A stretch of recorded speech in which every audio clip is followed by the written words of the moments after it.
Diva, wow, that's me. Woo! Thank you, everyone, and welcome to Divatastic, my brand new hit YouTube TV show.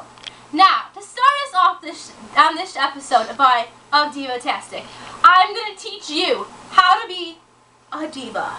Now, the first rule is know how to play the game. Now, yes, the game is, of course, the game of life, and it is very hard to play. We all know that by now. And there are many different ways to play, and everyone can interpret their own way on how to be a diva. So, don't take my rules literally. Take them kind of literally, sort of literally. However you want to interpret it, that's cool. So, an example of this is being confident. Confidence in a diva is always good. It is especially good when you are not confident. You always need to act the part. Always.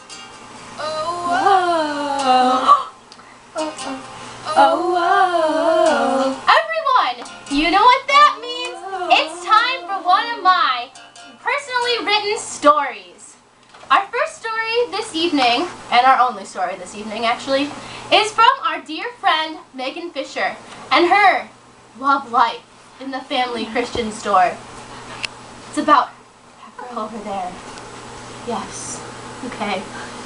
So, their story is called Chance on Love. Once upon a time, there lived a lovely young woman named Megan Fisher. She lived in a nice house on 130th Street. She had 4 other siblings, and she was the fairest of them all. She's not just the prettiest, but also the nicest and fair to all of her siblings. She, of course, being the prettiest of all the Fishers, dreamed of falling in love. She wanted someone to love her and adore her, and she wanted to be the only girl in the world. She wanted somebody to love, and having him just walk into her life. Megan loved God, loved him, and she even worked at the family Christian store. She had to work on Friday and Saturday nights, and sadly never got to be able to see her friends. However, she did love working at the FCS and liked the people she worked with. One day, while she was at work, a very handsome young man entered the FCS. Megan didn't see him at first because she was busy organizing the new shipment of Bibles.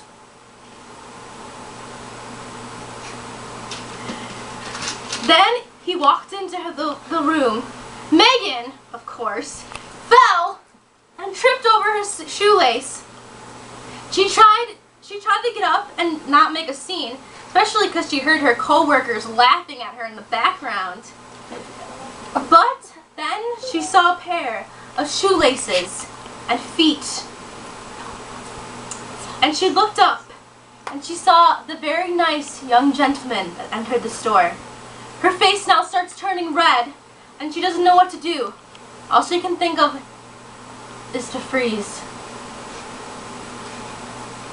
However, lucky for her, the nice-looking guy said something before she did. "Hey, are you alright?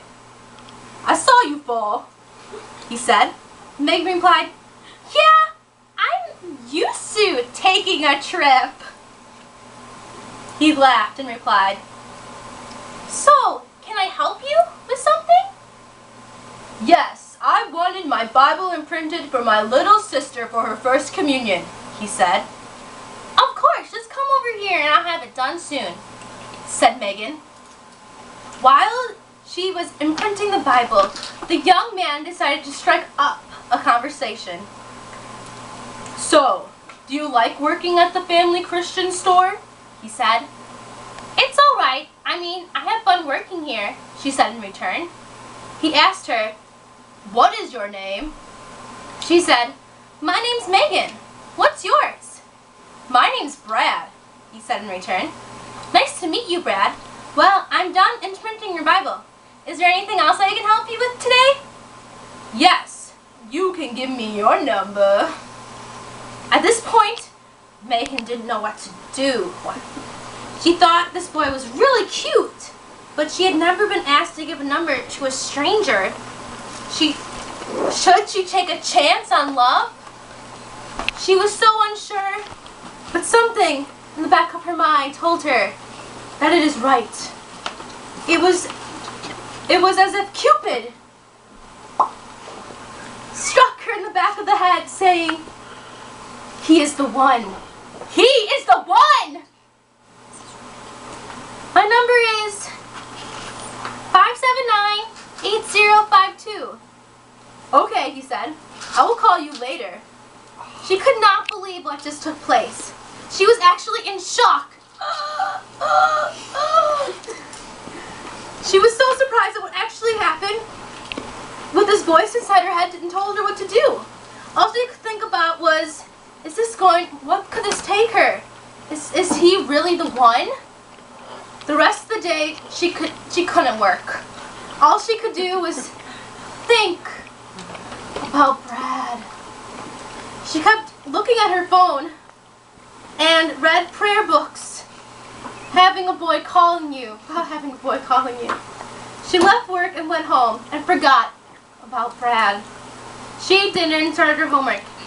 At this point, she had given up on Brad and wished that he didn't come into the store that day. No! But then, when all her hopes were gone, her phone vibrates.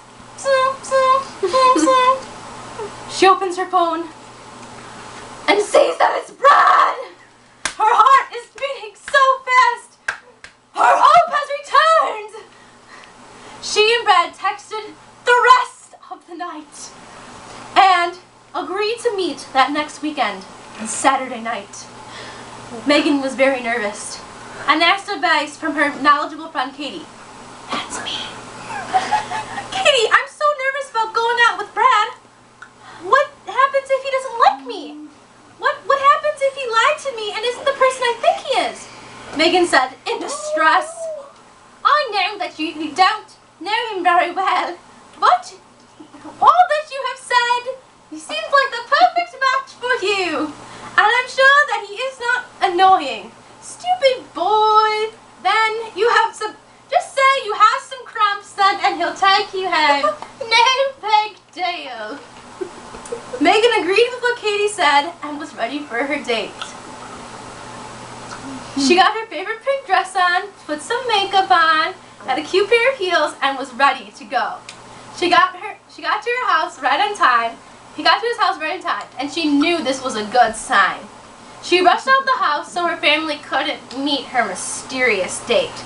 He got into the car and gave her a hug, and they were ready to go on their date. The date started off great. They went out to dinner, then saw a movie, but Megan wasn't ready for what Brad had in store for her. After the movie, Megan is blindfolded and is placed in a car and asked, "Where are they going?" Brad said, "You'll see. Just hang tight for a while." After what it felt like 10 minutes, Megan started to get scared and thought about what's going on. She didn't know what Brad was doing or what he was going to make her do. "Brad, I think I want to go home. I don't feel too well," Megan said. "Why would I take you home when we're here?" replied Brad. Megan didn't know how she felt about where she was going, but the voice came back inside of her head. "It's going to be okay. It's going to be okay." Megan put her trust in this voice and went with Brad. He led her out of the car and down the path. She was still blindfolded and he took it off. And there, which laid in front of her, was a candlelight beach picnic. Ooh. She was so impressed by what he did. She couldn't believe what she was seeing. They sat down and ate chocolate-covered strawberries and Brad fed them to Megan. In a non-creepy way, like Tess of the D'Urbervilles. If you don't know that show, get cultured. Show? That movie, that book, very good, get cultured. Then they talked some more and stared up at the stars.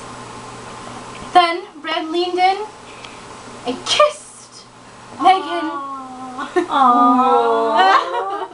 Megan knew that she was in love with Brad, and Brad felt the same way. They never were separated for the rest of their lives. When you thought of Megan, you thought of Brad. When you thought of Brad, you thought of Megan. They got married in the FCS. No, I'm just kidding. They didn't really. They did get married in church though, and they had 2 kids. One was named Tamar and the other Jezebel. They thought it was French, but it wasn't really. They were their 2 favorite Old Testament women, and they'd like to thank Sister Linda at this moment. And they lived happily ever after. The end. Woo! Bravo, bravo. That was magnificent. Oh my God. After I've just blown all So your... profound. Even though I just blown all your divalicious minds, I would like to start our first episode, the Dear Diva segment. This is like Dear Abby, but we're opening up the floor to our live studio audience and asking questions about how their emotional problems can relate to being a diva. Please, anyone with a question. Anyone with a question at all. I have one. Yes, ma'am. Your name? Hi, my name's Claire, and I'm a birthday twin with one of my friends, and how can I out-diva her for my birthday party? Well, is this a shared birthday party, ma'am? No. Oh, okay. Well, this is what I would do. Get the biggest, baddest place you can find. Probably a swimming pool full of ice cream. Very divalicious. Or sparkles. Actually do the sparkles instead. You will die. Trust me. Then what I would do is try to find the hottest boy. Hottest boy you know. And if you cannot find the hottest boy, just find a boy. Trust me, it'll always work. And then wear the cutest little sparkly number. On a street corner? If that is how you do it, go for it, girl. Be confident. That was the first rule of being a diva we talked about already. Be confident. Go grab that world and say, world, I'm a diva, and you're going down. That's what you gotta do, and then smash the world on the ground and be like, yes, I can take control. And then I would also wear my hair perfect, nice little tight little sparkly number, some killer shoes, possibly cheetah, possibly sparkly, whatever you prefer. And then just get ready for your birthday, and then just be like very casual at your birthday party. Hey, how you doing? I know I look fabulous. I look super fabulous. I look better than that other girl. I know. Just don't act too cocky. Remember, not too cocky. Does that answer your question? Yes, thanks, Diva. Thanks. You're welcome. Well, sadly, that's all the time we have for this episode of Divatastic. But tune in next week. Maybe we will tell you the next episode of Divatastic. Thanks, everyone. Best show ever.